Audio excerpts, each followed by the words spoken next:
special episode because we don't really do this anymore, but we try to do an episode every time there's something special, and it's November 2020, so it is a very special time. We have two new consoles out, the PlayStation 5 and the Xbox Series X. We're just going to be talking about the PlayStation 5 on this one. I'm joined by, I'm Cade Onder, editor-in-chief of GameZone.com, and I'm joined by Mike Splechta. What's up, everybody?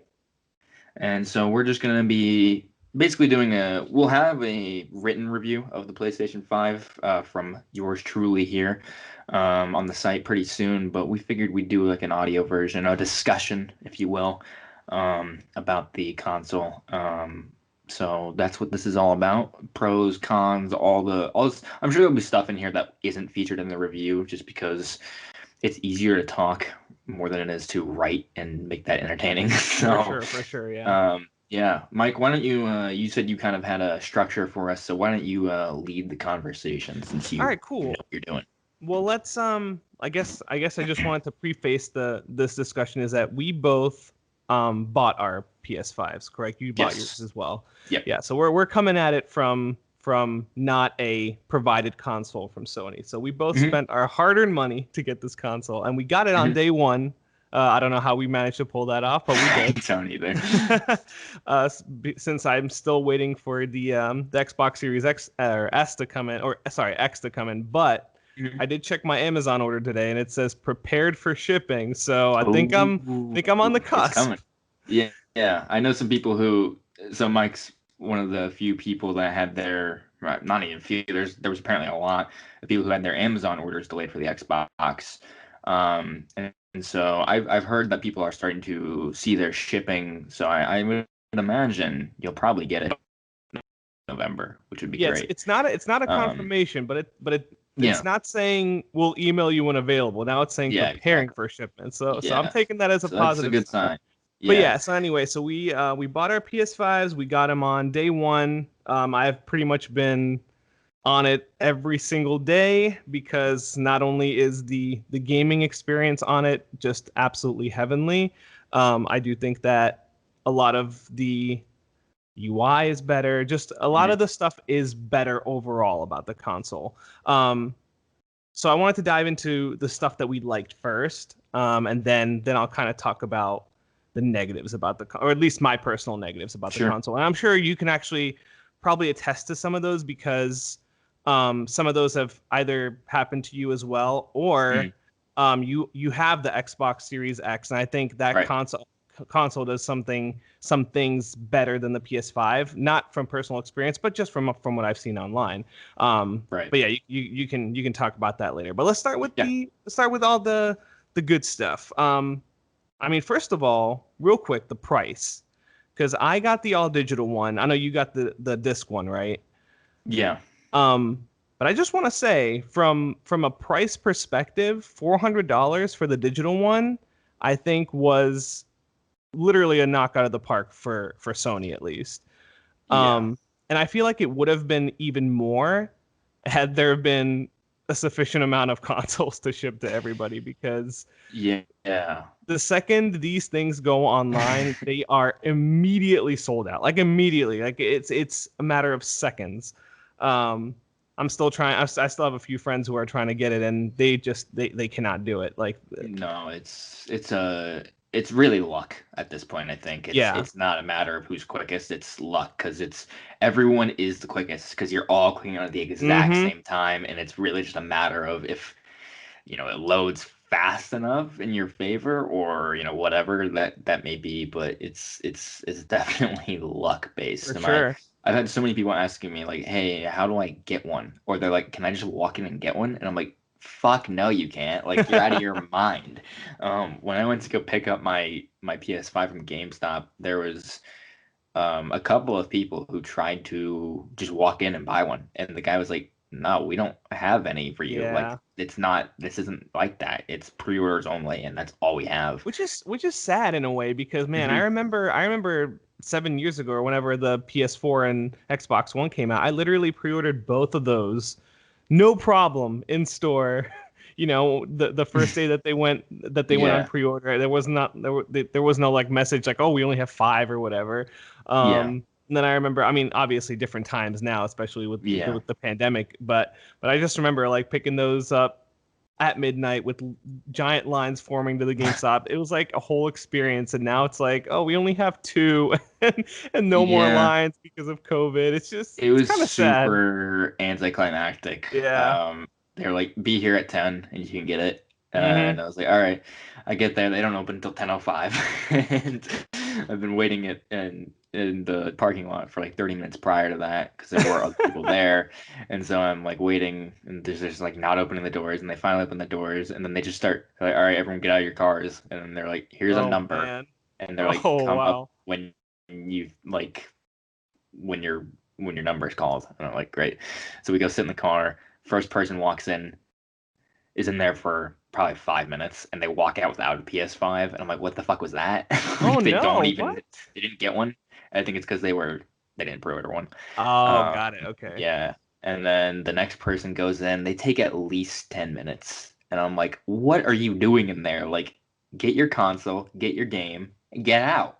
Right. It was just such a pain in the ass. Like, Yeah. and it wasn't fun really. It was just like, you know, I don't know. I do remember launches like that being such a big deal, and there was always an event, like they'd always live stream it in like New York or California. There'd Yeah. be like big things happening, and this was Just a not bad that. year for that. Yeah. Yeah, and it's unfortunate. Like that definitely couldn't have happened this year, which is Right. again unfortunate. But I guess really all that matters is that we do have the consoles, right? Right. That's So the big one. the reason I brought up price to begin with was, do you think it's selling out that fast because it's $100 cheaper, Mm. or because people have now more so moved on to the digital format, or you don't think that's the case? I mean, it could also be stock too. Obviously, stock probably It's plays stock. a large factor in that too. Yeah. But do you As think far as people are more inclined to spend $100 less and go digital, or do you think that's not the case yet? I'm not sure because it is primarily stock. I mean, I think that will be a question that will be interesting in the future in terms Mm-hmm. of when they have more stock, because I think the like ratio is like 80/20 in terms of disc versus digital editions that were Yeah, that's what I available. thought too, actually. It wasn't like a 50/50 split. It was like Got it. Okay. significantly like most stores had like two or So three. Sony was definitely betting on people wanting the disc over the digital. Yeah, either that or like they just had some issues with manufacturing enough. But you would think that it would be easier to manufacture one without a disk drive because it's one less That's what part I'm and stuff. saying, yeah. Yeah, it's very interesting. But it'll be interesting to watch this generation see the push to digital because Yes.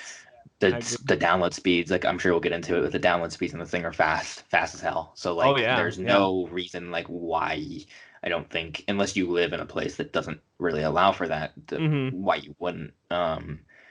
But yeah, I do enjoy having the disc drive. Do you miss not having one just to put it in like a Blu-ray or whatever? So I never really watched Blu-rays. That was never like a thing in our household. Sure. I own some, but like I kind of only bought them just to have them. I never actually watched them. I'm that guy. Like all our movies, we always stream everything. Sure. But even prior to that, like PS4, I've always went digital for purchases, and I mean obviously review codes were also Yeah, mostly exactly. digital, but like even outside of those, whenever there was a game I wanted that we didn't get, I always went digital. I just like that convenience. I mean, I know people love collecting. Um, for me, I'm in a tiny apartment. I don't really have any more shelf space to put, Yeah. rows and rows Yeah. of video games. So I'm okay with it living, digitally in my digital PS5 locker. It's fine. Yeah, and there's never really been that much of a benefit over disc versus digital unless it is like download speeds and stuff, but that's kind of gone away now with these new consoles by like a True. noticeable amount. And a lot of people also bring up like delisting of games, which Yeah, sure, that is fair, but they're usually but shitty I games think anyways. I true, but also I think a lot of people mistake that delisting a game means that they're gonna take it away from you if you've already bought it. Yeah, it's And only that's PC. 100% false. Like that never happens. Like if it ever gets delisted, that just means you can't buy it. But if you already bought it, exactly. you have it in your You're library fine. to play forever. Yeah. So that's, I mean, Yeah. well, I guess with the exception of PT, but that's a whole other Yeah, story. again, that's just a really big. That's not a legal thing so much. It's just Konami just is like fuck you, Yeah. like we don't Yeah. like you. Yeah. So it's like all right, great. You saw the stuff with like how that was on PS5 before it came out, right? And then they took it off. Oh yeah. Yeah. Yeah. Yeah. Very bizarre. uh, yeah. So honestly, I don't know if it'll make that much of a difference. I feel like at a certain point, you know, in the next year or so, people are gonna walk in and they're just gonna see which one's cheaper, and they might ask like the person at the store, and they'll be like, "Is there like a difference in terms of performance or like my gaming experience?" And there's like, "You won't be able to play discs." And I imagine a lot of Right. people would just be like, "Okay." Now I Also, think the oh, go go ahead. ahead. Go ahead. Okay.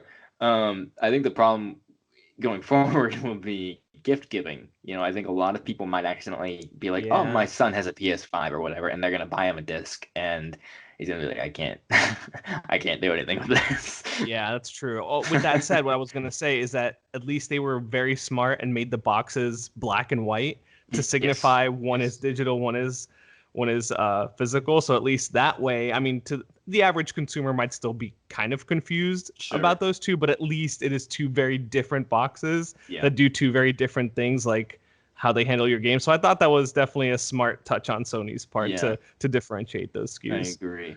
Um, I, what do you think about the design?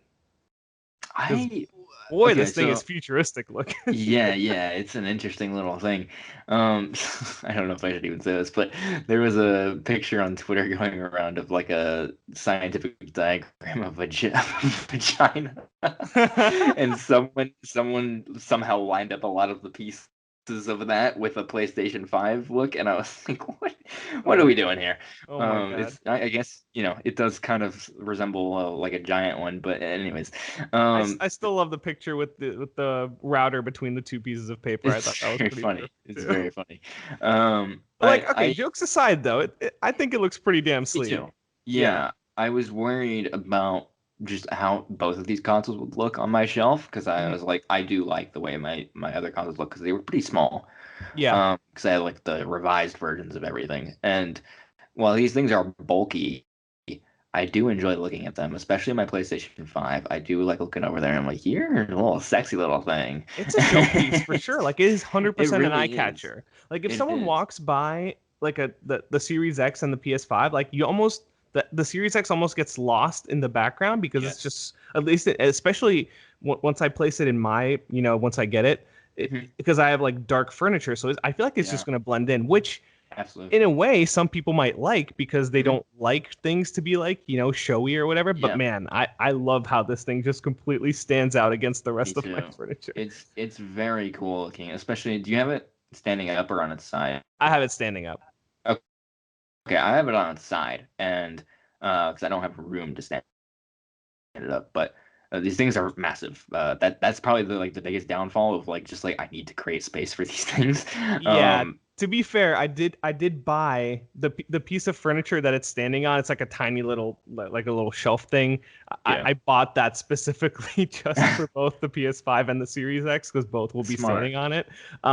So like I definitely planned for that Yeah, because I knew I wanted them to stand up and there was no other way I would have been able to incorporate that into my current setup without that. But yeah, but yes, I think I prefer both the way they look standing up. But that's just me. yeah. I wish I could have my Xbox standing up, and I don't know if it wouldn't not fit, but it would immediately hit the ceiling of it, and so like the ventilation would Oh just fuck it. yes, It would just break. yes. I mean It that's would that's another thing implode. too. Like I think my PS5 would have fit in my TV cabinet, but like I Right. want that perfect airflow. I don't Yeah. want I don't want Right. any hot air getting stuck in there. So I was Exactly. like, nope, I gotta put it outside. Yeah. Um, I'm very lucky because on its side it has an open like it's basically just like there's no closed off parts of it. It's all open like the way it's set up. So behind it, it just blows air out front and back. yes, So yes. it's very well ventilated, and it again it looks excellent. It's a really nice looking console off and on. The light on it is bright enough that when you kind of walk in front of it, it can illuminate, what's in front of you. So if you need to see discs or whatever in the Hmm. dark, it's well lit, but it's also not blinding either, which is also nice. So it's a very smartly designed console, and I was like both these designs when they came out, I think everyone was like, "What the fuck is that?" But these companies, they spend pretty much.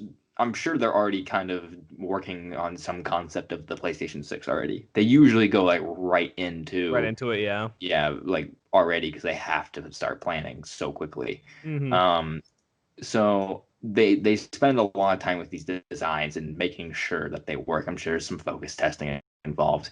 I do know it was supposed to be bigger. That was a thing that came out. The guy who designed it, he's like, yeah, it was bigger, and they told me to make it smaller.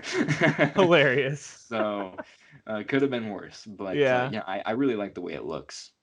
And you have both consoles, obviously, so Yep. you know this already. But what I found out when I looked up like the dimensions and the weight, it's funny because both consoles, despite their size difference, weigh pretty much Mm, exactly the same, pretty much, yeah. which is And really funny to me. yeah, and I have the PlayStation and the Xbox boxes sitting next to each other, and they it looks like Big Brother Little Brother. Like PS5 is the bigger one, and Xbox is like really small in terms of the actual size of it, which I think is the opposite of what I expected, because when you saw the Xbox reveal, it looks like this huge thing, and I was like, what is this? It's so ugly and big. But Hmm. then I got it out of the box in person, and I'm like, oh, this is actually like pretty small. Like Right. it's bigger than previous Xboxes, but it's not like the most absurdly large thing. It's more just uh what's the word, wide, I guess, Right. Right. than it Right. Yeah. is like tall. Which is nice. It fits perfectly where it needs to go. I just wish I could have it standing up. Yeah. One day. One day. One day, yeah, I will get it standing up one of these days. So the next big thing that I think Sony and PlayStation did a really, really good job on. Um, in presentation, I don't know about functionality, but presentation is the UI. I think the new UI is like familiar because it has a similar layout to the PS4, but like kind of smaller icons, right, with a bigger focus on the picture, Right. which I think was smart because it's familiar. So like people coming from the PS4 to the PS5 will be like, oh, this is yeah, I know my games are right here. Then they made a new media tab, which is nice. But overall, like just the whole snappiness of the UI is super nice. Like everything, obviously a bunch of it is helped by the SSD, but Mhm. it feels super fast. Like just everything you're doing on there, not just loading games, but like literally everything you're doing on there feels super super quick, and I really like that.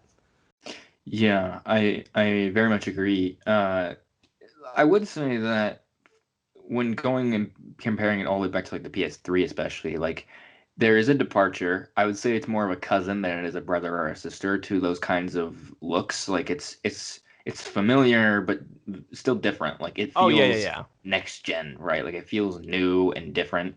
But it's still muscle memory will still tell you how the PlayStation like UI works. In some ways, For the there's most part, yeah. yeah, I would say there are some things that I don't necessarily like about it. Like for the first night I had it, I couldn't figure out how to turn it off without, like going up and Same, pressing the button. I was like, same. where is the power?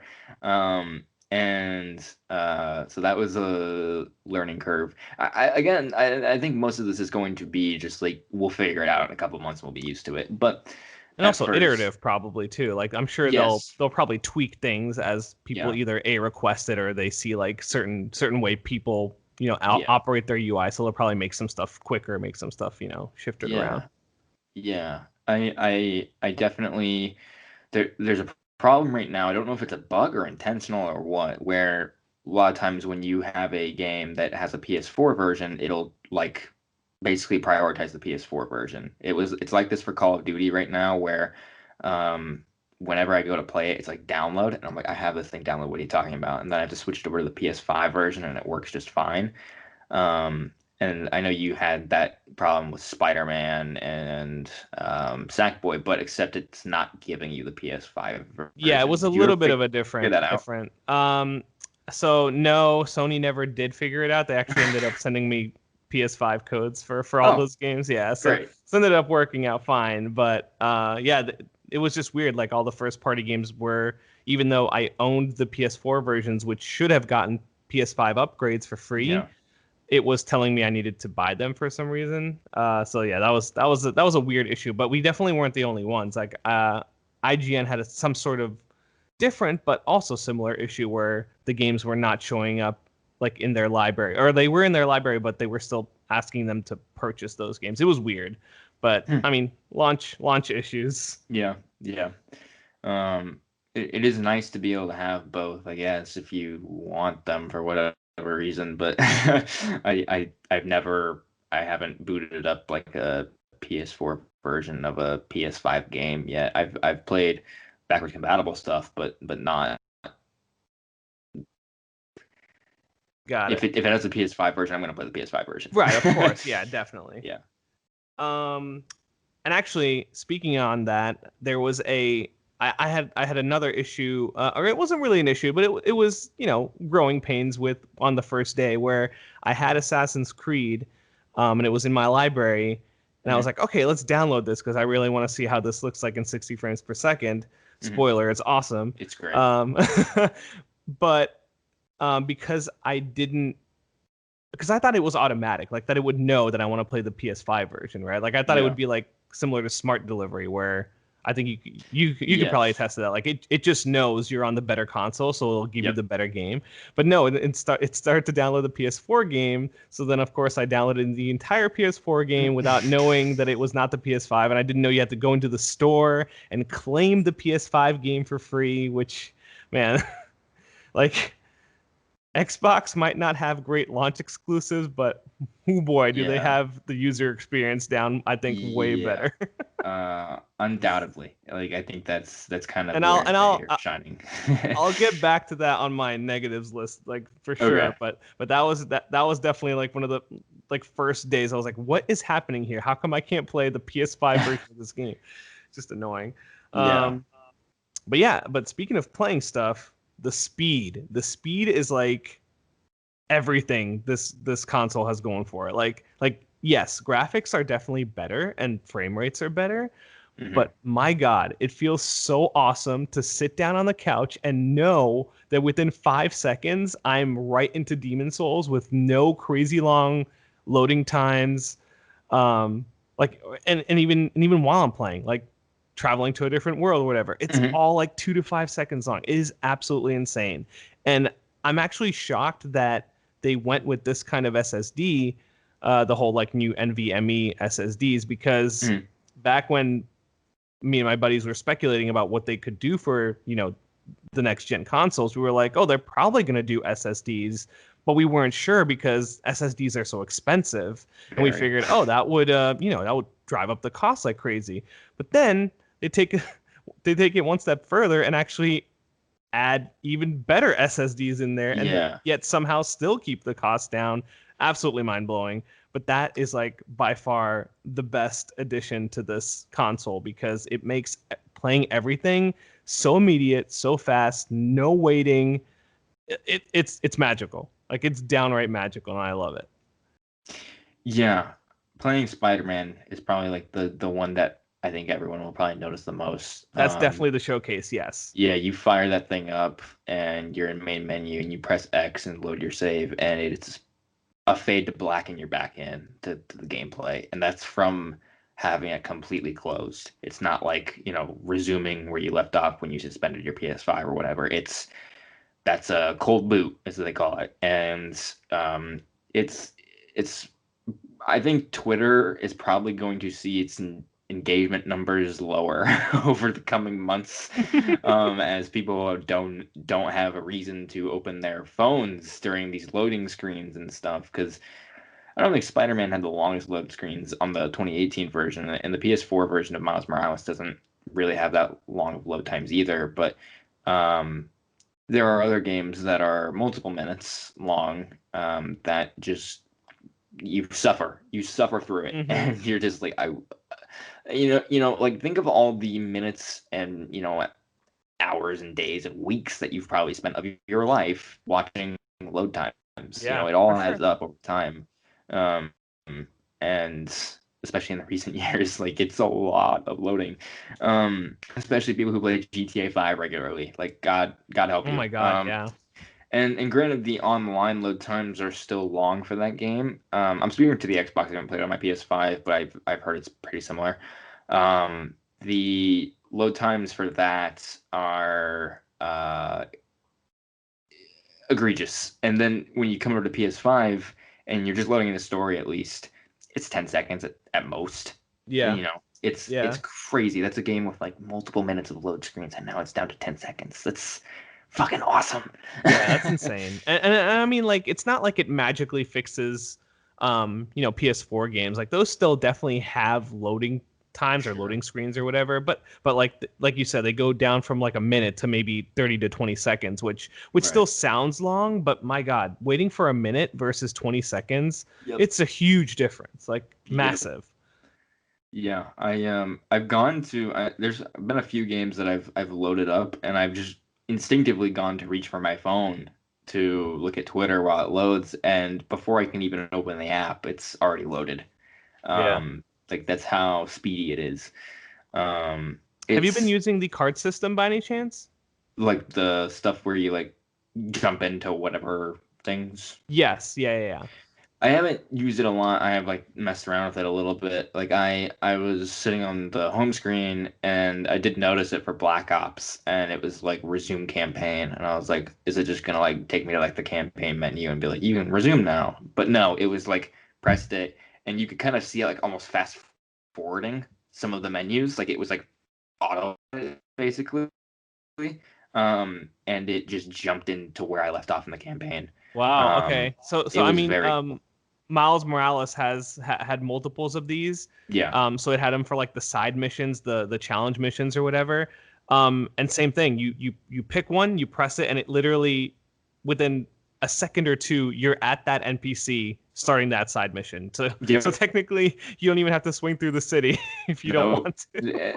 it might, depending on, I haven't, I guess, measured it, but I've seen a video of that, and it might even be faster than fast traveling in the game, like Hmm. in a weird way. Like, I don't know how that works, but it's doing a lot of weird stuff under the hood that's just, it's it's really remarkable. And I do hope a lot of games use a lot of these features with the cards, and I'm sure we'll get into it, the controller. Oh God, yeah, Because that's my next point. That's my next yeah, point. go It's ahead. God damn that controller. It's fucking cool, man. It is amazing. Like the first thing I had to absolutely play was Astro's Playroom because Yeah, everyone just, it's a cool talked game. that up like absolutely crazy for what it does with the controller, and they're absolutely right. Like that is the perfect showcase of what that controller can do in every sense of the word. And there were some truly standout moments in there where, I watched a ton of videos on this, and it's one thing to hear people say like, oh, you know what, when I'm on the ice it feels like ice, and I'm like, Mhm. okay, that's Does it? cool. But like, it's not until you actually put it in your hands and you jump on that ice and and you see him skate around and you literally feel Yeah, like he's skating on that ice, and it's insane. yeah. And little things like that, like or even in like the main lobby where you see the PlayStation like icon, Mhm. and it's metal, and around it it's like not metal, it's like soft pad.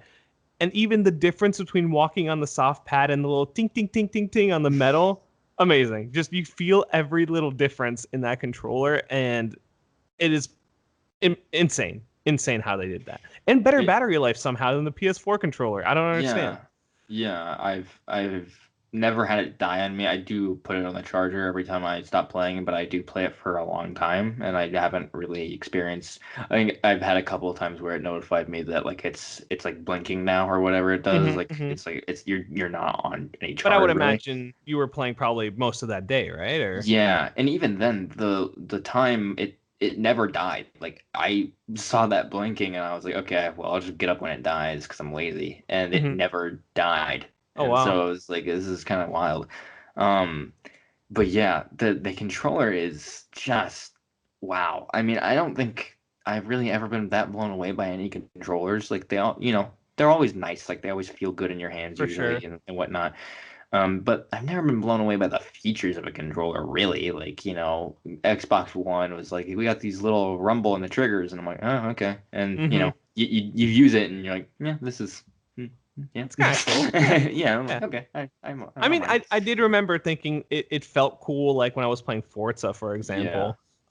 And maybe the last time I was sort of wowed by a new controller feature was the touchpad. I thought that was kind of cool on the the touchpad PS5, was cool. Yeah, PS4.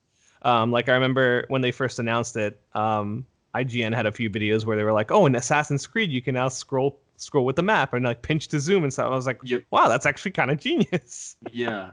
And it over the years, I don't know if a lot of developers have really made full use out of it because I think that's the challenge, right? Like Yeah, if for you're sure. developing for an Xbox One game, you have to map that same feature to somewhere on the Xbox One. It doesn't have anything like that. Yeah, I mean, it was So basically like the map button. yeah, you pressed into it Yeah. like a normal button, and I'm sure that that was like a thing that developers were like, look, we can't have you just be like a swipe and whatever. You need to make this an actual button that we can press Of too. course, yeah. So that was a Especially good. third parties, yeah. Yeah, exactly. That's the big thing. A lot of first party Sony devs usually make full use of the controllers, a lot of like the motion stuff. Like I remember like The Last of Us when your flashlight would flicker and you'd have to hit your controller Oh, to make it yes. turn back on, which is not that big of a deal, but it's still cool.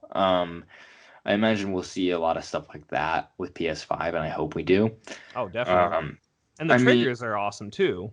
that's what I was about to say. So with third party stuff, again, like it's hard because Xbox has to replicate it in some way, shape, or form. But there's a lot of things that they don't necessarily have to replicate on Xbox because it's not integral to the actual game. Like it Right. doesn't hinder anything. And like the triggers. And so Call of Duty, I had it on both Xbox Series X and PS5, and by the way, Call of Duty is like, I'm not sure if it was because of the deal Activision has with Sony or what, but this is probably the ultimate third party game that like takes advantage of all of the PlayStation 5 features. Like it goes into everything and does it incredibly well. Wow. Um, it's a showcase, honestly, in Very a way. nice. Specifically with the triggers. Every gun has a unique um, feeling to it. And I know that sounds like stupid, but like when I fire the MP5, I have a video of it on my Twitter and in my review of Black Ops Call of Duty where it's basically bouncing my finger up and down like really fast, Hmm. um, firing the MP5, which is the fastest gun, one of the fastest guns in the game. And then when you use like a sniper rifle, when it loads the next round of the chamber, it bounces the trigger back up, Oh and man, that sounds cool. it's really cool. Like it's not something you'll notice when you're using like a pistol because that's so basic. But like when you have those like big guns and stuff, it's like especially when you go into zombies and you can get your guns upgrade to have like 140 round mags and they're like LMGs and they just go and they have lasers and stuff. It's insane. Wow. um, Yeah. I was playing with crossplay people out, so they were on PC and they're like, "How is it?" And I was like, "Well, listen." And I just held my controller up to the microphone and just started shooting, and they're like, "Holy shit!" And they could hear the vibration of it all. Um, it's an intense experience, and not to mention there's some resistance too. So it Hmm. doesn't feel like you're firing a controller trigger. It feels as you're pulling on a gun trigger because usually those have like resistance to them. It's very similar on the PlayStation 5 controller, and it'll be interesting to see how other developers use these things. I know the whole thing has been like bow and arrows and stuff, and there isn't really anything out there right now. I think Assassin's Creed has a bow and arrow, but it's not like the most like detailed thing. It's more of just like it's Hmm. not super in depth. When we get like a game like probably like Far Cry or something that actually has like a proper bow and arrow, um, it'll be interesting to feel the tension of the bow in the controller and stuff like that. I'm very excited.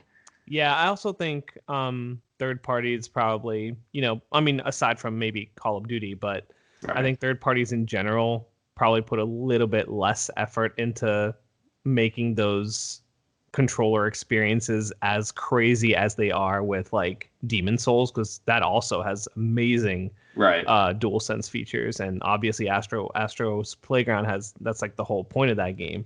But I guess even to an extent, Miles Morales didn't really have that much of No, crazy like pressure, but like you could kind of you feel can the still tension feel a when you, little yeah, bit. Yeah. yeah, when you swung, or like when you rode the subway in the beginning, you could kind of feel the tracks, Yeah. Yeah. and that was kind of like a cool touch. But yeah, it wasn't like anything overtly insane like I'm sure Call of Duty is with all their different guns, Yeah. which is funny because like someone who has not held this controller, it might be listening and be like, that sounds annoying that it's like making your finger jump up and down, but Yeah. like to me that's the selling point. Like I want that, and I want more games to But embrace it's that because I also think like, that's so cool. yeah, it's not that it's not noticeable. There are some games where it's very subtle and like you'll kind of just go with it after a while. And like Call of Duty does become like that because if you're playing multiplayer, you're gonna play it for a long time, I'm sure. And it does begin to just blend in a very Oh, does it? Okay. immersive way. But at the Okay, same okay. time, it's still also very noticeable, like because you'll look down and your fingers having a spasm down there, and you're just like, holy shit. And but it's cool, and it's not. It doesn't. Someone was like, they're worried about arthritis and stuff. I'm like, I have arthritis. It doesn't affect me in any way, shape, or form. It's actually really cool. It doesn't. It's not uncomfortable. It doesn't hurt. It's not going to be that distracting, but it's this weird fine line of it could get like really distracting and really annoying. And there have been a couple points, especially in Call of Duty, where like the controller gets like really loud. And I do like I'm like, is this gonna break? But like it's only happened a couple of times. Um, but it's it meets that fine line between distracting and immersive, which is Yes. important. And dual sense, obviously the whole name from that stems from, the fact that we're feeling Yeah.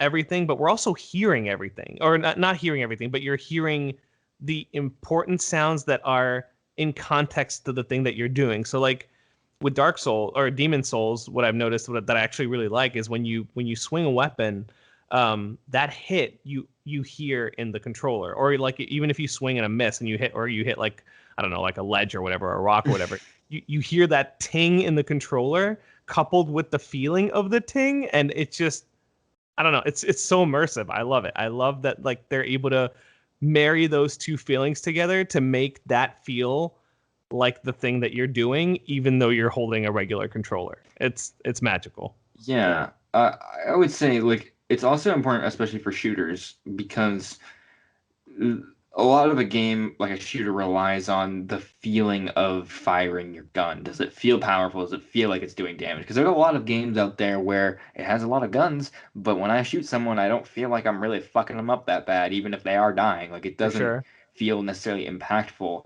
But the dual sense makes the intensity and the power of your weapon. It's not really, it's gonna sound maybe cheesy, but it's not like virtual anymore. It's no longer just sounds and visuals. It is literally in your hand.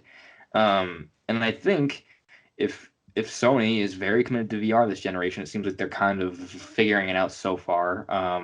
That if they make use of that in some way and really going from not just virtual, like I said, to reality, and you have the headset on and you're covering your eyes and you're playing, first person games, and you have either a new PlayStation Move controller or just the DualSense, and you have that vibration and that feedback, it's going to take virtual reality and other things a lot further, Yeah. and in really grounding you in that experience, which the VR is already very immersive, and I think if you add in stuff like that, you're going to probably trick some people into thinking they're in, a haunted house or a war zone or whatever. Definitely. Yeah, I agree.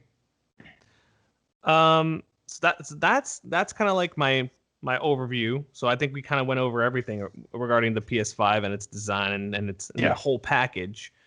So now I want to talk about the not so great things before we talk about the games, because there's a lot of games. But I definitely didn't have. It wasn't all smooth sailing with the PS5. Some of these are little nitpicks that I hope they solve relatively fast. And some of them are pretty big omissions. But my number one thing right here is no way to search your library for a game, which to me is how the hell do you design something that can play backwards compatible PS4 games, which I have hundreds of, but I can't search for a specific game that I want. No, it's a fucking mess. Like, it's like, I can separate it alphabetically and then go down the list, but come on. And granted, Xbox One doesn't really have that feature either. I mean, kind of nah. They don't have it? They also don't have it? Not like a search bar. At least not that I know of. Okay. But you can at least pin your games and stuff. You can organize it a little bit better, right? It's not just like here's a gigantic, because I have like 500 games on my Xbox, so it does seem like if I'm looking for something I need to know, like I need to do my ABCs. But a search bar would be nice just for both these things. Like the thing you can do on Xbox is you can open a search bar from the home screen, and I think it'll take you to like the store page or something for it, and you can launch it from there if you really want, but that's kind of an extra step. Right. But the going into the library, I just avoided it at all costs because I just do not like it really. Yeah, it's just very strange that like something so basic's not in there. It's cluttered, and I'm like, I'm just gonna stick to like what's on like the home screen there. Like my recently played games, I just kind of stick to that, and I don't really delve into the library because it's kind of a mess. So hopefully they get that figured out. Like folders, I never used folders on PS4, but I think I would probably use them on PS5. I actually did? The way I use them on PS4 is I had them separated by like genre. So I had like an action genre, a first person genre. But I also had, like a 4 terabyte hard drive in there. So, so it was a little different because I could actually have everything installed and in those folders. Here, that might not be the case with the 600 gigabyte hard drive. How much have you used up? I think I was nearing a limit when I installed Borderlands 3 and its entirety of its like add-ons and stuff. Yeah. And I also had to install Borderlands 3 PS4 version because you had to go into that, upload your character for some reason, and then download it on the PS5. That's super annoying. Yeah. Like Spider-Man had that same thing where you have to. Luckily, I had the actual PS4 like version on my PS4, so I could just plug it in and do that. Still a pain in the ass, but I guess that's interesting. Because does that mean that you had like a cloud save and you could use the cloud save of the PS4 version? So that's the thing. Compatible version to upload it to the PS5 version. I uploaded my cloud save, thinking, the PS5 version will recognize it and just pick me up from where it is. But no, it doesn't use the cloud save at all. It just, you need to go into Borderlands 3 PS4, in their main menu, click upload your save file. Then in the main menu of the PS5 version, you click download your save file. Yeah, there's a lot of rough stuff like that. I think that's kind of like just how it is on the PS5, and I have not encountered anything like that with Xbox because it's all like Xbox is just like all almost like the one interconnected little network, right? Since because Xbox you don't Series have X and Xbox One are so similar in architecture like that. Yeah.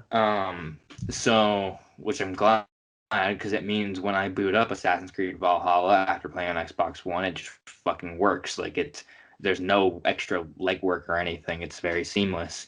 Right. And same with any other game, which is really nice. But yeah, PlayStation does not have that luxury, and a lot of it really does boil down to just like user experience sometimes, where like it's like, why is it like this? Like, I agree. Yeah, why you guys had like 7 years to figure this out, and exactly that's what I'm saying. So cloud saves were actually a bullet point on here too.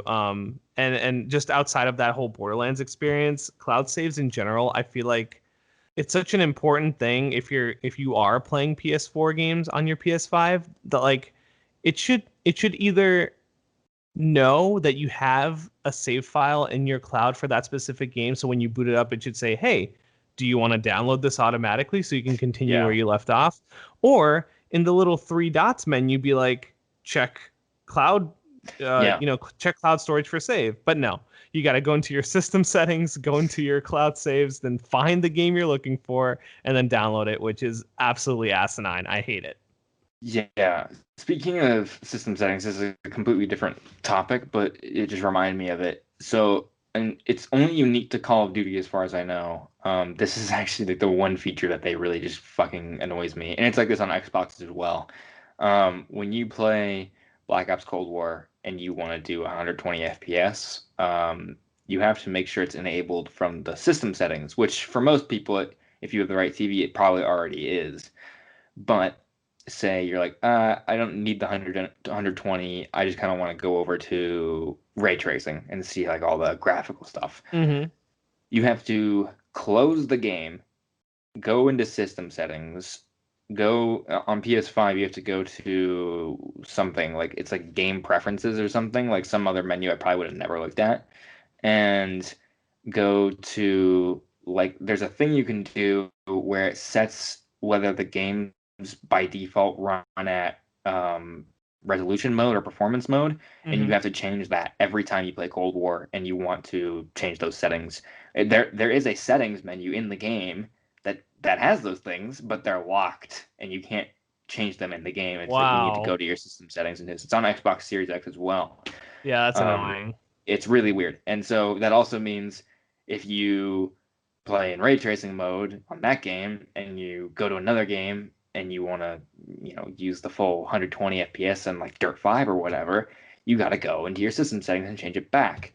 And pretty much any other game is totally flawless in that regard. Like it's just a little toggle in the menu, which is really nice. But Call of Duty, for whatever reason, is just like we're gonna just make this a huge pain in the ass for you. Like, Yeah, that um, sucks. Yeah, because it's like Dirt 5, I can, yeah, in the settings, I can just choose yeah, performance versus frame rate. And actually, I think it has three settings because there's a performance.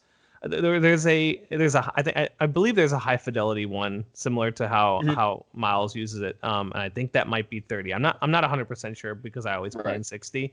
But then there's one that you can do 120. But the difference is then you're playing in 1080p. You're right. So, so you kind of gotta pick your Yeah. battle. Do you want 120 frames per second at 1080 or 60 at 4K? Personally, I think 60 is perfectly acceptable for Yeah. console games. For a Like lot of games. like a lot of like obviously PC players are gonna say 120 is superior, and they might be right. It's just Mhm. me personally, I don't think I know the difference between those two. So I'd much rather look at a 4K picture rather than a 1080p picture, and both of them feel just as smooth to me as the other. Yeah. So I definitely and actually the funny thing is Ghost of Tsushima, I actually booted that up to see how that runs, and I had that defaulted from the PS4 Pro. You could choose either the same thing, performance or visuals. So I had that on Mhm. performance, and that same thing happened where it plays it in 1080 and at 60 frames per second. I was like, oh, this is kind of terrible. Like I was actually hoping this would look a lot Yeah. better. But then I realized, oh, I can just switch it to the 4K mode, and instead of 30 frames per second like it did on the PS4 Pro, it now Yeah. plays it in 60 frames per second, which is Huh. awesome. Yeah, so you can play at both 4K and 60 frames per second, or 4K probably variable. It's probably not like Yeah. exactly 4K, but Yeah. close to 4K and 60 frames per second, and it looks gorgeous and it plays gorgeous. So I would say maybe outside of Call of Duty, I would say probably most games that offer these options, it's something that's easily toggleable in the Yeah, settings it menu. is. Like I have Devil May Cry 5, and that game has also kind of the three different performances. It's Hmm. like you can play with ray tracing, or 120 FPS, and then there's a another one that's like ray tracing, but it's I think with ray tracing on, it's maybe at like 30 or something. I don't Hmm. know. But then there's another one where you can do like a lighter ray tracing where it's not as in depth, and it runs at 60, I think. Oh, nice. So you can have a little bit of best of both worlds. It's nice to have the options, right? Because 7 years ago we only had like what we were given, and Exactly. a lot of times those Yes. games were running at not even 1080p, and they Yeah. weren't 60 for sure. It was And like I definitely like that 720p. some, yes, definitely. And I like that that games already set that precedent back in the previous gen era during the Yeah, the PS4 Pro and the Xbox One X, where like Neo and Neo 2, for example, like those games offered you could either choose 1080 at 60 or 4K at 30. So I right. like that even last gen we already had those options, but it feels now like such a big leap that we're actually able to play at 4K and 60, or 4K asterisk, but 4K Yeah. 60 still looks amazing and feels amazing. Because man, I played Miles Morales all the way through at 60 frames per second, and then I thought, oh, let me boot up New Game Plus and let me try fidelity mode just so I can see like how cool the reflections look. Yeah. And dear God, I It's cannot gorgeous. play that. Okay, it looks great, but But I yeah, cannot the play it at frame that rate. frame rate. I can't do it. And Yeah. it's not like it's a bad frame rate. Like 30 frames per second isn't terrible, but once you felt how smooth Yeah. 60 is, it's impossible, at least for me, to go back to 30. I was the opposite when I played Spider-Man and went from 30 to 60, because I think as just a Spider-Man fan, I've always enjoyed so much Spider-Man content at a lower frame rate, because like movies are like 24 frames per second, Right, right, right. and animated stuff, Spider-Verse is even less than that, I'm pretty sure.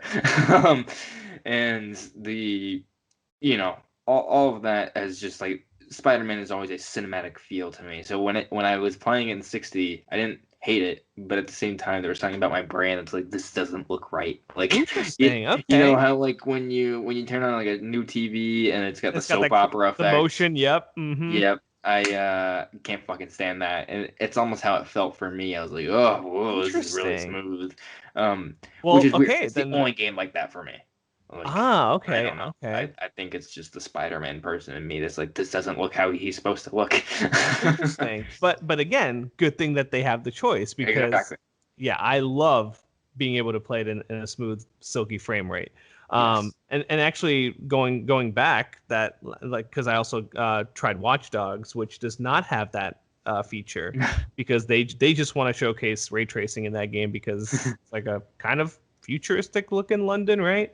Yeah. Um, and I think because I didn't get to experience that game at 60, I don't hate it at 30.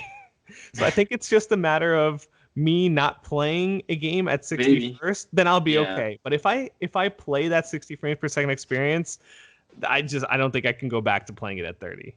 Yeah. There are some games where I don't think I'll be able to go back, like Devil May Cry 5. I'm like, this game looks insane at like 120. Like, there's no way I'm going anything less than this. Like, Sure, and yeah. and and I really do not like Call of Duty, especially. That's got 60 and 120 and stuff. Like, I think it's always at 60. I don't think there's a 30 in it at all. Maybe with ray tracing on it might be 30, but I don't think it is. Um, it it's hard to go from 120 back to 60. Like, I can notice a difference, which is something I never expected to say. Because Oh like wow. back in the day, the thing was always your eyes can't see more than 60 frames per second, and I'm like, Hmm.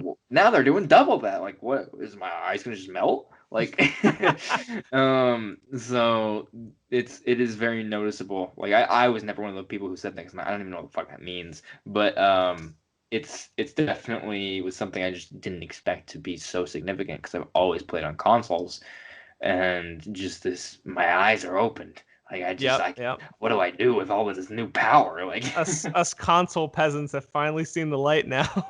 it's for real. Like, it's no joke. Like, I think there was a worry for some people, like, who bought an Xbox Series X, or in some cases maybe a PS5. They're like, am I gonna notice a difference? And the answer, at least for me, is I notice a difference, and usually I struggle with some of that stuff, but it was like night and day with some of these games, like Valhalla from Xbox One to Oh my god. Series X. I'm sure you reviewed it, so Oh I'm my sure you god, can attest to yes. it. It's like whoa. And I loved it on the PS4, by the way. Like Yeah. I had no issues playing at 30 frames per second on the PS4 because I thought it played just fine. But Right. dear God, At when 60, it's when I fucking booted the awesome. PS5 version, yeah, I was just blown away how like good that felt. Yeah, it's pretty spectacular. Um, we're supposed to be talking about negatives, and we went to a positive. I know. It's hard. It's hard. This system is really good. It is. All right. Another minor nitpick, but the UI, as nice as it is, there's a lot of like weird and prolonged menu diving to do very simple things. Yeah. For example, like if I'm in a party and I want to leave that party, Oh my on God. on the PS4, I could just hold down the PS button and there it is. Like party menu, I could just leave. Like it's like 2 clicks maybe, right? Yeah. But here you have to open up, press the PS button because you can't hold it because then that takes you to the main home menu. Right. That brings up the cards. Then you have to select the card that has your party in it. You have to open up that card, and you have to view party within that card. And then inside that new menu, there's an icon that's like fourth in the row that says leave party. So like it's a lot of button presses Wild. just to leave the party. And same thing with like changing the volume on the dual sense. Like sometimes I wanted to test out, it like lowering it and or making it louder just depending on how long it would much longer it would last. Sure. But even that, like, yeah, it's on the bottom of the home menu, the new one. But when you click on the device controller, it opens up a separate little menu for the controller, and then to actually change the settings, it opens up the actual PlayStation settings menu. It's not like just like a little pop-up. It takes you out of the game into the PlayStation settings menu, which is again, why? Like Yeah. they made these like really nice changes to like notifications and like joining a Yep. party and stuff Yep. like that so quick, but then these other ones they've like extended by 10 button presses, which It's I don't understand. oh man, and I still don't know how to invite people to games. Like And I don't know how to invite someone to a game without doing it from like the in-game menu that like Call of Duty already provides for you. Like I was got playing it. Call of Duty with someone and I was in a party with them and I'm like, how the fuck do I invite you to my game? Like I literally could not find a button for it, and I was like, he's just like, I'll just join you through like the Call of Duty menus, and I was like, all right. There you go. I mean, that's um, fair. That's fair. I mean, it's literally hidden in that same menu that has the button to leave the party. yeah, It's just you have to go through like 5 different things to get to it. Which why? Like, I feel like they should take away the button or like the long press button to make you go home. Instead, change that to like one of those like quick things that they had on the PS4, where it opens up like yeah, on the left half of your screen, gives you instant access to only the stuff that you want, make it customizable. Like I know they kind of do that with the bottom of the screen, but I don't think that's the same because even those things you have to click a lot through to get through where you want. yeah. So it's not exactly convenient. It looks nice, but it's definitely a little more tedious than it needs to be. Yeah, it's a lot of just hopefully I get used to it. But the weird thing is they integrated some of this into the PS4 like a month or so ago, where you have to like create a party and it's like an always on party kind of thing. You know what I'm talking about, right? Oh, well, I noticed that here with the PS5. Yeah. I didn't realize that was retroactively put in the PS4 as well. Yeah, they put it in like a month or so ago. Because I remember me and my friend just wanted to play like Ghost of Tsushima's little multiplayer thing, Hmm. and it took us like 15 minutes to figure out what we needed to do. Because I would invite him, but I couldn't get invited to like their party because there was already two of them in there, and it was like this weird thing like where you have to be added to the party in a weird way before you can actually join the party. Oh It's this boy. weird thing where I was like, I don't gel with any of this, and I guess the idea is that like it'll make it in the future when you guys all get on and you have your little friend group that you can all join this one party that's Yeah, already like instantly, right? there. Yes. Yeah, and that's a cool idea, I guess, but like it was fine the way it was. Like, I agree. Even adding people to like an existing party right now on the PS5 is just as convoluted because it's not like I can just select their name and add them to the party for some reason, which that would make sense because if you do that, it'll create a new party and then it boots you from your current one to their new one. You have to like go into the party menu and then find the this one's actually an extra step because you got to click the little 3 dots and then add member, go through the list of who you want to add, and then that adds into the party. It's I don't too much. Yeah, I don't know why they would take so many like steps backwards in terms of like usability, but I mean, again, they might simplify that moving forward, but because it's too much. Yeah, it's pretty rough. It's like, oh my god, the mental gymnastics to figure it out is insane. So we already talked about the PS4 and PS5 games being a separate download. I'm just going to mention it again because it does suck. I absolutely hate it. And I mean, it's not like I'm downloading a crazy amount of games that are both, but like in the case of where I needed to like, again, transfer the save file, it was just dumb that like I couldn't choose, let me play the PS4 version, and it just used the PS5 files, but like, downsample. I don't know. Yeah. The Xbox can do it. Why can't the PS5 do it? Microsoft's just ahead of the game. I don't know. Yeah, but, they are like 100% are ahead of the game in terms of backwards compatibility. They always have been. Yes, yeah, for sure. The funny thing is, like, some people would reach out to me because apparently I'm a tech support person for a lot of people. I don't know why. Like, they'll reach out to me and they'll be like, "Hey, do you know anything about this?" I'm like, I just review games. I don't make them. Like, and they'll. But someone was like, "So I have a lot of space taken up on my PlayStation 5 already. And I only have a few games. Like, how that happen?" He's like, "I don't know." And I'm like, "Well, what does it say?" And he's like, "Well, I have both the PS5 and PS4 versions downloaded." And I'm like, He's like, "Do I need both?" And I'm like, "No."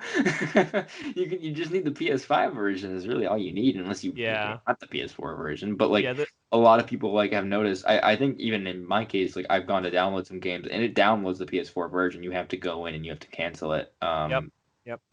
Which is, some people are not going to notice that because sometimes when you download a game, it'll download DLCs and stuff with it, and so they'll just probably think it's all part of that. But then you go in there and you're like, oh, this is the actual PlayStation 4 version, which is a lot. And especially for people with data caps and stuff. Definitely. 100%. I have a 2,000 gigabyte data cap, which is by no means anything small. I've never. That's huge. I didn't know we had one until this month. I mean, we used to have one until I started paying for unlimited, but mine used to be just 1,000. So you literally have doubled of mine. Yeah, and I never knew we had it until this month because I got a text message from my dad's girlfriend, and she was like, "You've used up 75% of the data," and of a couple days ago, 80%, and so they were none too happy, and so. Downloading, granted, I'm an exception to this because I have 2 consoles and I had all of the games given to me for review and stuff. So I filled everything up. But for people who do have smaller data caps and they accidentally download the PS4 and PS5 version, that is a bit of a problem. Yeah, 100% sucks. Yeah. And then I don't know if you've seen, or maybe this also happened to you, but a lot of people have reported that their front USB stopped charging the controller that comes with it, but it does charge it does charge every other controller that you plug into it. And I can confirm this because it happened on mine. So wait, you can the controller that comes with the console will not charge, but if you bought a separate one, that same cable will work with the other one? Yes, that same cable will work on the other one. It will charge if I plug it in the back of the PS5, but not the front USB. The front regular USB will not charge the controller that came with the PS5, but it will charge another one. I don't get it. What the fuck? That's a really weird issue. I can't even think why. I would have not even known about it until someone on Reddit pointed it out that they figured out that it does indeed charge, just not the one you got with it. And then I tested it, and sure enough, it just wasn't charging that one controller. So now I just use the 2 back USBs for that. But like come on, I bought a Yeah. $400 PlayStation 5. Make sure that everything works as it's supposed to. Yeah, I haven't really had too many like weird issues. I think the weirdest issue would be I was playing zombies in Black Ops and it crashed my entire console. Like And turned just off completely. oh yeah, like it Yep. was I got scared because I That's was that's my like that's my last bullet point actually. okay. Yeah, so I was terrified because I'd seen I've written about the people who just their controller turned off and then they couldn't get the system to come back on. And I was like, oh no, oh Hmm. no. And luckily it turned back on, but yeah, it completely shut down my entire console. And Yep. that may be a Black Ops issue because that game is riddled with a lot of weird bugs just because of its development was really rocky. But So I'm not sure if it's game specific because it yeah. happened to me in Godfall, and it happened, and then I found a Reddit thread of multiple people where this happened, and other people have said Godfall as well, and some other games. So it could just be random because it Mhm. does look like it's multiple games that's happening to. Okay. But yes, it is terrifying. Like I was just playing and then boom, off. Like the light just went off, controller went off, and I was like, oh damn. And then it had to rebuild the database, obviously, which Yeah. that was another scary thing with which I read Very. a ton about. So I was like, damn, I guess this is it. But luckily everything worked. But just not a great first impression. I mean, that happened like on like my first day of having the PS5. So not the best first No. impression on the first day, but No. hopefully they can iron that stuff out because man, the console completely turning off, not great. Yeah, I know that they pushed out some sort of patch relatively recently, like a day or two ago, I think, and Hmm. I think some people were had some issues that are just resolved now. So I think they're very aware of some of these things and have been fixing them pretty steadily, which is nice. Yeah. Um, and I guess, that a lot of these issues were to be expected for both launch and again, we're in the middle of a pandemic, so these things are just they're harder to catch even in that scenario. Like I know Jim Ryan just released something and he was like, we're never going to release another console in a pandemic ever again. Like, Yeah, yeah. granted, I hope there's not another pandemic, but the it's just a crazy time to be releasing things like of this nature. Yeah, 100%. Yeah, so that kind of wraps up the bad segment. I mean, unless Oh, you that's good. do you have any other issues that you found with yours or Let me take a look at my notes, but I really, I don't think so. Just sometimes it makes a little bit of noise, every now and then, but it's very quiet otherwise. Um, I would say I've also like I don't know, maybe you know more about this. I haven't found a place to adjust length of game recordings. They're all like 30 seconds. I Oh don't no know if no, you you, can you make them can do longer. that. You can do it in Oh, the you can? yeah, when you press the share button, it brings up like the menu and you can change how long you want those to be there. Okay, that's good. I was gonna make sure to double check before I like wrote my review or anything, but how long does it go to, do you know? I think I want to say an hour might be the most, but Okay. don't quote me on that. It might That's be what it was more, on but PS4. yeah, I think the max might have been an hour. Okay, that's good. If that's the case, then that's good. But yeah, I couldn't find it and I was like, what the fuck? But yeah, I think that's really all I have for negatives. Like it is a pretty well designed console in terms of there are some issues, but they're not, except for some crashing, like it's not like this horribly designed piece of shit or anything. Like it's a pretty well made console, and granted, I Yeah. think most people expected it to be that way because when you're making a PlayStation, it's probably going to be really good. Um, but it is a really fast and sleek console, and it's fun to play games on. A lot of options. It's going to people keep asking me what's better, Xbox or PlayStation, and I just keep telling them I'm like, look, I've spent a lot of time with both. I don't think there's an answer to that question, simply just because they do very different things. I think with the dual sense, you're getting a much more immersive experience. Hmm. Xbox is not really going for that; they're going for power more than anything else. Um, I don't want to say Xbox doesn't care about games because they do, obviously, with trying to squeeze a lot of power out of them. But I think PlayStation really cares more about the feeling you get when you play games, not necessarily just how it looks, but the feeling you get, if that makes any sense. That wonder, the childlike feeling of all of that. Again, they're trying to capture that in some essence more than they are just being like, and it's 4K and it's 120 FPS and it'll blow your brains out with how beautiful it is. Like Xbox Right, leads with a right. lot of stuff like that.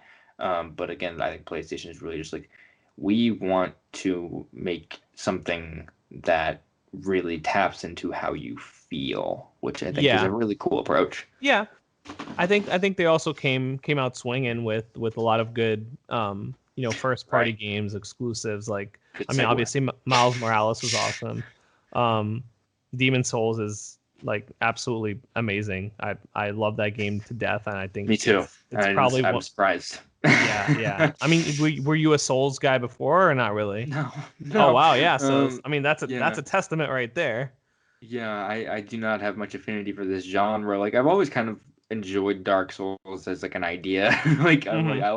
I do like when I do play it like for a little bit for like 20 minutes. And like I wish I was better at these games. I wish they were more fun to play for me, but Yeah. just I can't get into them. But like Demon Souls, like right out that gate, I'm like, hell yeah, this rules. Like Yeah. there's something about it that's just more fun. Like it's Hmm. just a great fun game to play. Like it is hard, but like it's cool and fun and doesn't feel like it's wringing me by the neck like necessarily. Like I was always told like this is like the hardest one maybe, but Yeah, man, it's tough to say, because I think it's going to vary by whether people have either played the other ones, sure, because like obviously a Souls veteran is going to have an easier time at these games right, than those who have not played it. But it is true that this one does do a lot of things differently that Dark Souls completely changed, and I think changed for the better. With that said, I do appreciate Blue Point's dedication to retain the Demon Souls experience. right. Like yeah, it's obviously completely redesigned to be gorgeous and it It's looks great and beautiful. plays great. Yeah, it's a gorgeous game, but like it is 100% the Demon Souls experience that you got on the PS3, just at a Hmm. better frame rate, and it looks much better. And with like minor little tweaks like omnidirectional rolling, which believe it or not was not in the game. But it's little like quality of life changes like that, but like it's a testament to both like Blue Point's ability to recreate a game like that, but also From Software's level design, that this game Yes, is now what, like 11 years old or whatever, or 12. I don't yep, know when it came out, but something like that. that it still holds up today, which is absolutely crazy. Like, because you could boot up Demon Souls regular, not the remake, and still enjoy it, I think, because either way, you're playing the same exact game. It's just now you're playing it a much prettier version of it. Yeah, like, and to me, it's like almost a whole new game because I never played the original, so it is like a new game to me. Yeah. And I think for a lot of people, you know, there were a lot of people who had PS3s by the end, but I know Demon Souls was a very, very niche game because Oh, it was super before Dark niche. Souls, obviously. So like it was even more niche because I didn't know that Demon Souls existed before Dark Souls when I was younger. Like that was a whole thing to me. I was like, wait, what? What is this thing? Hmm. And so I think there are going to be a lot of new people who are exposed to this game because now they have a console that can play it and they have this new remaster remake thing that's beautiful and I Hmm. it's an awesome game. Like I'm pleasantly surprised. I got it begrudgingly because so we got codes for all the PlayStation launch lineup from Sony and I knew Mike was going to review it and so I knew I'd give him our code for it. So it was the only game I didn't have, and I was like, I feel like I should just have it, like, just so I have all the games. So I was at GameStop getting my PS5, and like, do you want any games? And I was like, yeah, I guess. Do you guys have Demon Souls? And they're like, oh, like there was like a silence in the room, and everyone just looked at me and they're like, are you sure? And I'm like, yeah. That's And hilarious. I really didn't expect to play it, and I only put it in because I was doing some like extra life thing, and I was like, all right, I'll give it a shot. Put it in, and I was like, this game's fucking fun, man. Yeah, it's Um, really good.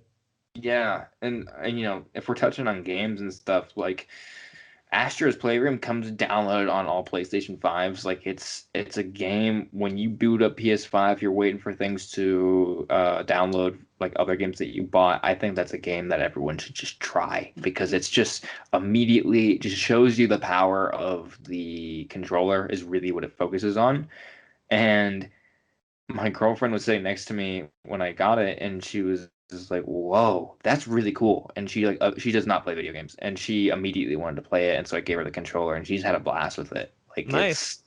it's something that's also accessible because of that. Like it's Yes. Oh accessible. yeah. It's an answer to Mario for PlayStation in some ways. It's fun. It utilizes this new power. It feels next gen in that way. There's so much, for a free game, and it's many hours long. It's probably 5-6 hours long. It's It is. Yeah. free. Especially if you're It's going for like a full completionist run. Yeah. yeah. And again, it's free. So like, why wouldn't you? Yeah. I Um, mean, I'll take it a step further. I don't think people should only try it. I feel like they they should. should Yeah. play it and beat it because it feels like a full game. Like Yeah. if they had asked me to pay $20 for that game, I Yeah. think I think I would have. That feels like a $20 purchase to me, and it was free. It just came on the PlayStation, which is crazy. Yeah. I probably would too. I've also played games like Bug Snacks. I haven't played a lot of it. I do want to Same. play a Yeah. lot more of it, but that game's really fun. Definitely. Sackboy. Before we move on to Sackboy, I will Yeah. say they made a great choice making that a PS Plus game because Yeah.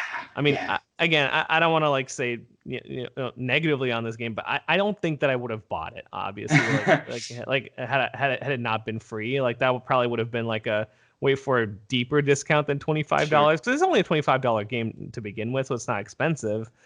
But yeah, I probably would not have touched that at launch. But the fact that it was PS Plus, I think genius idea on their part because Absolutely. I've actually really been enjoying Bug Snacks. It's weird and it's awesome. It's I really so like. weird. Like it's not just like weird and like, oh, there's some weird talking animals. It's like, no, it's a really weird game. It is super. I mean, it's from the people that did Octodad, so like Which, oh, I I love guess that game. that Yeah, makes it sense to me. explains it.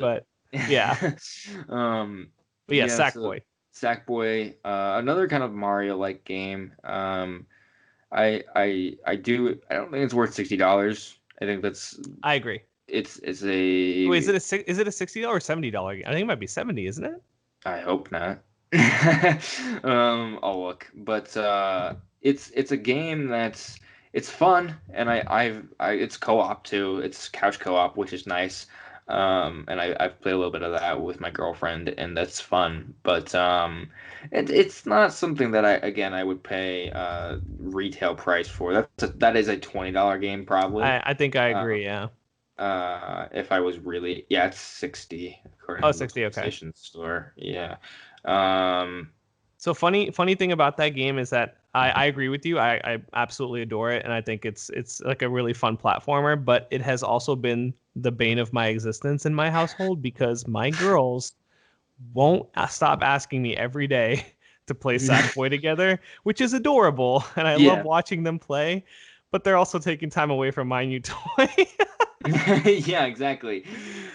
Because I gotta tell you that literally every day, whenever there's a break from like their school stuff, immediately I want to play Sackboy. I want to play Oh, Sackboy. So that'll definitely a good testament to like it is definitely 100% a good kids game.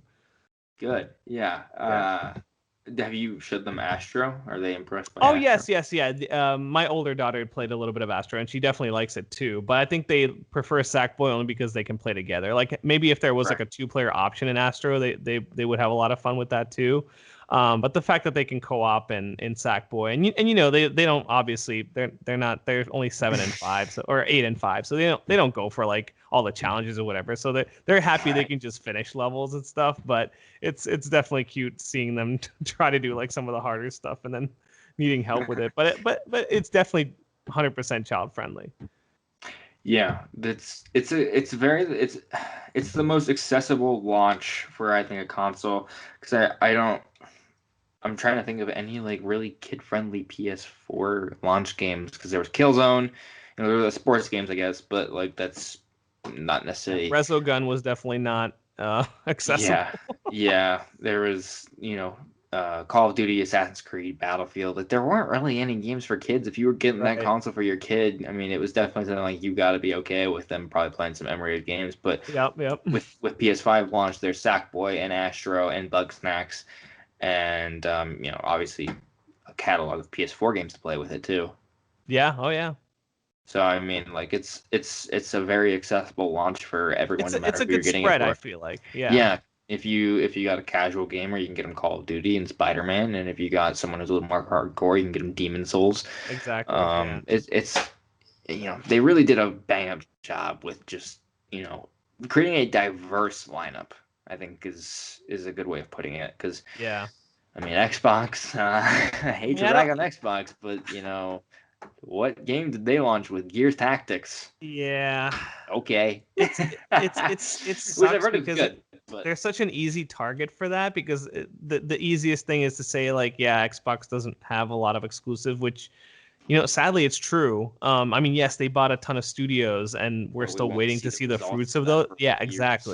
exactly. And I think they could have had a home run by having Halo Infinite at launch, Yeah, but it's fucking so. They did the right thing, I think, because it would have been worse, I think, to launch it with a broken Halo game or like a really yeah, bad one. yeah, you're I think probably that would have right. been like, wait, the one thing that you had going for you, it sucks.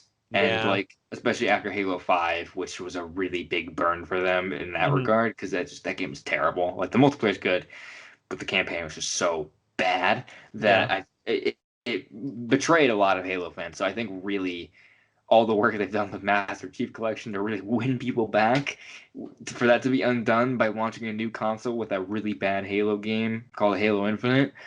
Um, I mean, you say undone by doing that, but I also feel like they kind of inadvertently done the same by delaying it too, because like I said, now the Series X doesn't have like that must play launch title on it, sure, and but I mean, it didn't stop anyone from buying it. Like it's Oh, still for sold sure, out. yeah. So like Hmm.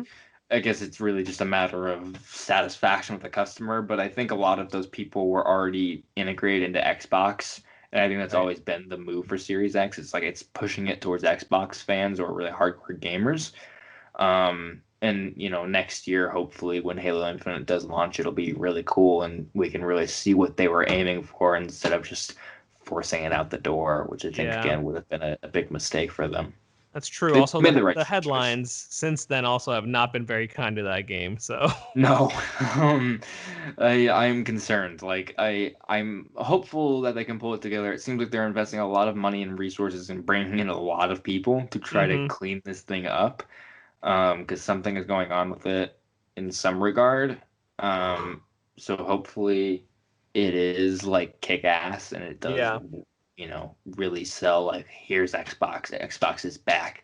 It is just a shame that it couldn't have launched with it. Yeah, for Just sure. because they've been working on it for a while. Like we've known about it for a few years now. So I That's mean, right. Yeah. it's all right though. And the only game which we kind of didn't really talk about. Well, I'm assuming you never played it, but or have you tried Godfall or no? No, I was gonna No. buy it yesterday at Best Buy, but I was like $70, and you kind Yeah, of told me it's not super great, so I I was like, would say not worth $70. A lot of stuff not great about it, but I also think the combat is generally fun. I kind of like it. I know some people because the reviews have already gone up, but a lot of people Right. don't like it, and a lot of people don't like certain aspects of it. Some people also don't like the combat, and that's totally fair. Like it is weird. But that's like the one redeeming quality about that game for me at least. So that's what's kind of pushing me to play it as well as it being co-op. So me and two other buddies played the story together, and that's kind of fun. But I agree, it is $70 for what it is asking a little too much. 62% on Metacritic for that one. Yeah, it's. I mean, I get. Listen, I totally understand where those people are coming from, Yeah. because it is definitely not a great game, I'm kind of close to finishing. I kind of want to do a little bit of the end game before I write my thoughts on it. Like I said, I don't totally hate it, but I also understand the frustration, and I can see how that frustration Yeah. gets worse the longer you play it. Yeah. I'm looking at like the critic breakdown of it. Out of 25 reviews, there's two positive, 22 mixed and 1 negative. So I mean, it Yeah. doesn't sound like anyone's too overtly negative on it. If it's only got 1 negative review by Metacritic standards, which I think is like a 5. Oh no, it's a 4. Okay, there are a lot of 5s on here. Ooh. Yeah. Not great. I mean, you hate So to see that yeah, on a launch game, like, yeah. because There's you're always kind of one though.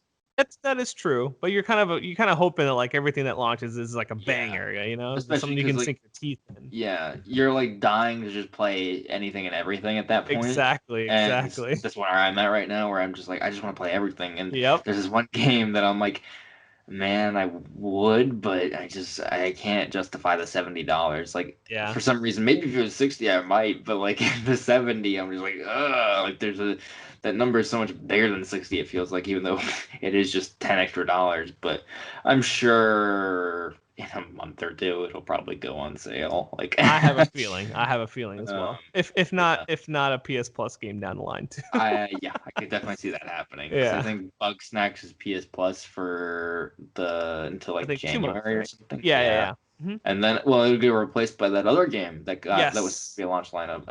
Also Destruction All Stars. also a smart move because that did not look like a Yes. $70 game. No, I don't think anyone would have really bought into that. I think there's Uh-uh. enough people who could be persuaded into Godfall, but I think a lot of people were just gonna be like, nah, this fucking Rocket League knockoff, I'm not into it. Yes, yeah. No way.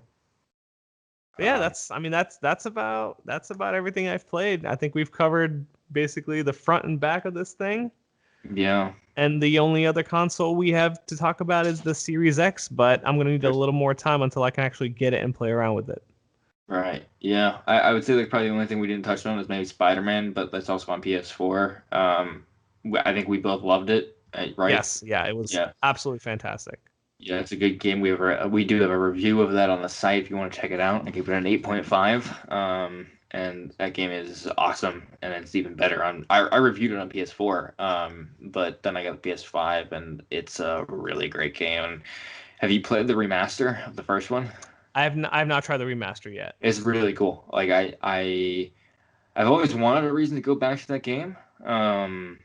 And this was it. And even with kind of the face controversy of Peter Parker's face, Yeah, yeah. um, I mean, it's I don't hate it, but I also don't love it. Like in some yeah, scenes, it looks very weird, but yes, also it also looks a little more realistic than his previous face did. yeah. So I'm kind of torn. Yeah, I'm very torn on it too. There are some scenes where I'm like, oh, I actually like this. Like there's the scene at the homeless shelter in the first game where he's surprising Aunt May for her Hmm. birthday or whatever, and he's talking to her, having kind of a heart to heart with her, and it actually looks really good there. But I haven't finished it yet. But I've seen definitely some stuff from the end of the game, which is kind of where my concern has always been for this thing, where I'm like, it'll be make or break by the end of the game, where the mask is off and there's a lot of acting involved. Yeah, a lot of And emotion. Yep. a Hmm. lot of emotion and a lot of crying and stuff. And I think that scene, I won't spoil it for anyone who hasn't played it, but like there's two scenes at the end of the game where a lot of those moments are delivered properly and sold the way that they are because of the face in the first game. And if you don't have that in the second game or the remaster, I guess, it could be bad. And I've seen a couple things that are like, oh, I really hope when I play it for myself, I don't feel this way because the Oh emotions man. in that scene really run high, and I Yeah. don't want that stolen from me. Right. Um, so I don't know. I'm a little nervous, but the rest of the game is fucking awesome. Like it looks great, it Nice. plays great, and I mean, I actually have a reason to go back because I never beat the two final DLCs. I only played the Black Cat all one, right, and yeah, so I mean, assuming I can somehow get my PS4 save, yeah, read to the PS5 version because yeah, they did announce that they're gonna to do that. So yeah. It's due up fingers this week, I think. crossed. Oh, Yeah, nice, nice. So if that's um, the case, I'll definitely give that a shot. yeah, you should. It's really. Again, that game's fucking awesome already, and it just looks even better on PS5. Like all the characters just look really good. Like it's a game that already looked beautiful, and it looks even more beautiful. And I'm very excited for the sequel, just because it's gonna be awesome, like across the board. Both Miles Morales and the remaster are just mwah, chef Yes. kiss. They're Oh great. yeah. So yeah, I mean, PS5 is a solid machine, and we will have a review of it up on GameZone probably this coming week. I think is the idea, is what I'm aiming for. It's been tough. I've had to review Black Ops, which is like 3 games in one, Right. and so it's. But I also technically got to review the PS5 while doing that since I was playing it on the PS5. So. Yeah, there's been a lot to the build up for this thing has been really exciting, and having it now is really great. Would you say that the hype was worth it? The 7 years, I guess we haven't been waiting for it necessarily for 7 years, but do you think this is the big leap that we had kind of hoped it for? I think so, yeah. Because with the PS4, I remember when I first got that, I kind of, or even before I got it, I kind of didn't feel like the graphical jump was that crazy coming from the PS3 and the 360. Like definitely not like it was from the PS2 to the PS3, right? Because like Yeah, Xbox to 360, like that jump was crazy monumentally big. But then the PS3 to PS4 and 360 to Xbox One, I feel like, I mean, yeah, it was better, but it wasn't like, whoa, this is crazy next gen looking. I do feel like that with the PS5, but maybe right. not even because of just the visuals. Like, yeah, the visuals are great, but it's the Yeah, whole package, right? Like the fast yeah, loading, the controller, um, the fact that it can do ray tracing and crazy amounts of particle effects and still run at 60 frames per second. Like that to me is what defines next gen for me. So like I think my expectations have 100% been met. yeah. I would say so as well. I was worried about that for both consoles, and I think I'm pretty impressed by both of them. Like, there's there's really no significant areas where they lack, and any other issues can be fixed. I feel like there's Hmm. no reason why they can't be. Um, the PS5 in particular is just it feels like the future. This is a place where I want to play my games for the next decade or so, and Definitely. I can see myself committing to that very easily and enjoying games for a long time. And PS4 was always for me, because I'm an Xbox person mostly, but PS4 for me was usually like I would go and I'd play an exclusive there, or if I got a review code and it was on PS4, I'd play it there. But I didn't really go out of my way to play games on the PS4. PS5, I can definitely see myself maybe doing that with the DualSense controller. So if there's a game like Call of Duty that's making good use out of the controller, I'll go over there and I'll probably play it on there. Yeah. Um, Yeah, I can definitely see that. it's definitely, you know, blurring the lines for me with these separate consoles in terms of like I want to play games on everything. Right. And some games will allow for that. Like Assassin's Creed has like cross save across all Yes, yeah, with platforms. the Ubisoft Connect, and it's just as they advertise. I literally just booted up the game and I click continue, and it just put me exactly where I Right. was. That was freaking cool. Yeah. So I mean, like there are games like that, and Black Ops Cold War to an extent doesn't do it for the campaign, but everything else carries over. You can go in Nice. and you can play games on both platforms, and you won't skip much of a beat, which is nice. Very awesome. Yeah. All right. I think that's any other closing thoughts, or are we good? Well, I will be posting or writing my reviews for Demon Souls sometime All within right. the next few days because I'm pretty much almost finished with that. Then I'll also do Godfall at some point, Cool. which Cool. I've also kind of previewed here already. Yeah. Yeah. Um. I think as far as PS5 games, that's probably it. Cool. And well, like we said earlier, we'll probably have some Xbox stuff coming pretty soon. I will have an Xbox review probably also up later this week with the PS5 stuff. And we'll do a deep dive on the podcast here when Mike gets his, whenever that may be. Is it Yeah, next week? Is it definitely. next year? We'll see. I don't know. Uh, Preparing for shipment. Prepare for shipment. That's what Amazon says. hopefully, hopefully in the next week or two, we can sit down and talk. I got mine for free from Microsoft, but he is reviewing his sort of as a consumer perspective, which is nice. Mm-hmm. Um, so we'll have all sorts of next gen content coming in the coming weeks, and there's also a couple next gen games coming. Cyberpunk isn't necessarily a next gen game. It kind of is, kind of isn't. It's like a backwards compatible game with enhancements and stuff. It's weird. I don't totally get what they're doing with that. And then there's that Ubisoft game, the Breath of the Wild thing. What's it called? Oh yes, Immortals Phoenix Rising. Yes. Yeah. So we'll have stuff like that too to look forward to. So next gen is here, and we're gonna keep covering it for weeks and weeks and weeks and probably months and years. So stay tuned to all that coverage on GameZone.com. You can find me on Twitter at Cade_Onder CADE_ONDER. Mike, where can the people find you? I'm on Twitter as well it's just my first and last name. It's at MICHAELSPLECHTA. Awesome. All right. Well, we will see you all next time on the Xbox version of the podcast. Thank you for listening, and adios. See you later.